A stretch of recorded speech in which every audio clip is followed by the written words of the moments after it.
How did they know that whatever they saw could take them somewhere? Imagine what they seen land in the time when there was no camera phones, there was no nothing. Real life.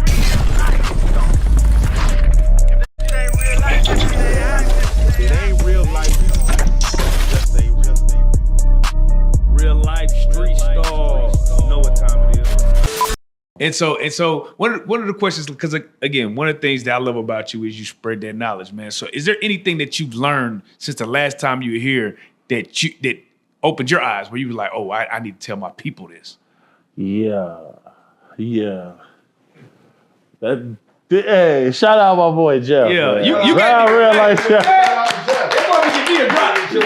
It's my drop. Shout out my boy Real Life Jeff. Okay. Yeah. This is finna be strange though. Yeah.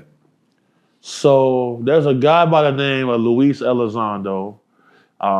He ran a government program called OSAP, which was the UAP program for UFOs, right? Mm. He released a book called Imminent. I think everybody should read that book. Previously to that, though, there's a song that the slaves used to sing. Swing low, sweet chariot, take me home.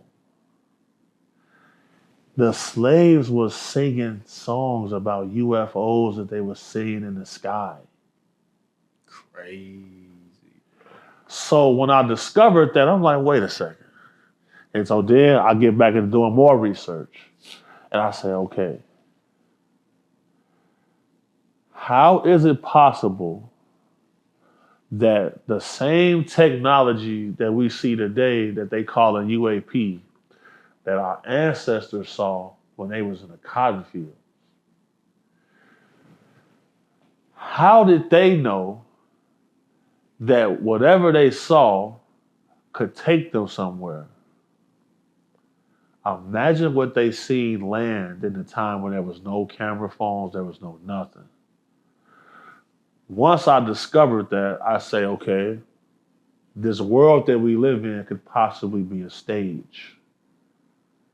And I need to try to get to the bottom of it before I decide to have children. And when I discovered what I discovered, I decided I wasn't going to have children because the only way to prepare for the future is to study history. There's a very large gap in our fossil record for being a human being. Something happened. There's a very large gap in the fossil record and the historical record. And once I found out that song, Swing Low, Sweet Chariot, was the slaves praying and hoping that a UFO would come down and would take them away from here, that opened up my eyes towards, okay, I got to look at the world a lot different. Yeah. Everything that's being shown to me is not the truth. Manufactured media can control narratives and actually brainwash people, because in North Korea, they use propaganda, television, media to brainwash people. And a guy from the CIA told me that the whole universe is based off sound, light, and frequency. Look that up. That's deep, because when you think about it, right? Even when they talk about things that we lived, and you read it, it don't match up with us being there. No, it don't match up. Because it's not suspicious to nobody that, there's one race of people on the planet who seem like they in a rush to always get all the resources for everything. Right. Almost like where they came from, it was scarce. Right. And whenever they got here, it's a mad dash to get everything. Why they able to organize themselves so well? How they able to do this? Hey. That's another conversation. It's another So there's also the conspiracy, right? When they opened up the whole UFO, they say that they think the aliens actually built the pyramids. What do you think about that? Here's the thing with that.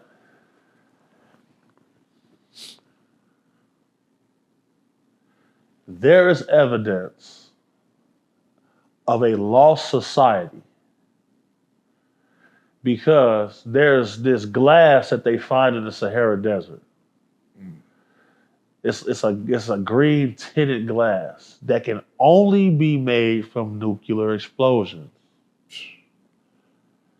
And I'm finna say something that probably nobody's ever said on the internet. The largest pyramids in Egypt or in Africa are under the sand in the desert. There are pyramids larger than the ones in Giza under the sand. I was shown LiDAR footage of ground skins. Oh yeah. Yeah. So then there's people who blatantly trying to hide this. Right. Because Luis Elizondo said in his book Imminent, what would you do if you went to go research and discover a pyramid and you found a 747 jet inside of a pyramid?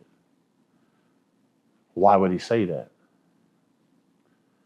Why did Bob Lazar say one of the UFOs he worked on at S4 was an archaeological find? Huh. How is it that cave paintings show the same depiction of UFOs from 5,000 years ago and they're showing the same thing today? Crazy. It's almost as if somebody's operating outside of our timeline. So that means the whole saying through physics that time is linear, everything's happening at one time. At one time. That's the proof. There it is. This really could be a stage. Yeah. And the people who get to the top know it's a stage. So they position themselves a certain way. Because all the rich guys I know, they don't sit and talk to nobody. They don't sit and crack jokes. They don't talk. They not shooting the shit with you. If they do you a favor, it's because they admire that you grind. But they gonna do that and then they're gone. They might not respond to your text. They saw it. They not gonna sacrifice their time because they know most times you're gonna need something from them. They're not gonna need nothing from you. Right. So these little things, I'm like, man, why is this like this? Why does this guy have such a stoic personality when all this is going on? He may know this is a stage, but he's positioned himself to where, when you see rich guys buying bunkers,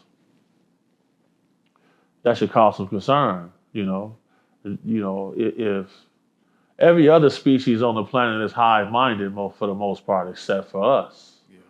You feel me? If I'm watching a billionaire group buying bunkers, me and my friends need to pool our resources to get us a little bunker. You would think that. Right. No, nobody's doing that. That's why we got the colony.life, for sure.